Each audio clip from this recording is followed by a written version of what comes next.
Welcome to the Genius Factory. Enjoy the video. You begin by preparing a confined environment so dependencies do not leak. Create a venv and activate it. Install Python 3. 11 Plus and the framework you chose, for example Fast API for async speed or Flask for simplicity. Once done, scaffold routes, a basic app factory, and a requirements file. Make sure to initialize Git now and commit your working scaffold. This saves time and gives you a rollback point. You will iterate from this reproducible baseline. You now implement the core. Define your endpoints and data contracts, because clear contracts prevent rework.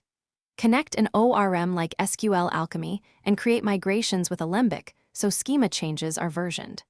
Once data is reliable, add caching with Redis and background processing via Celery or RQ to keep requests fast. Make sure to add authentication using JWT or OAuth2 and centralize config. Then write tests that exercise main flows.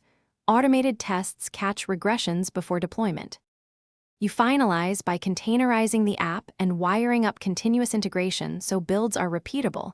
Push images to a registry and deploy with health checks. Once live, add structured logging, metrics, and alerts so you know when performance slips. Run load tests and configure graceful shutdowns to avoid losing requests. If something breaks, check the app logs and trace the request path.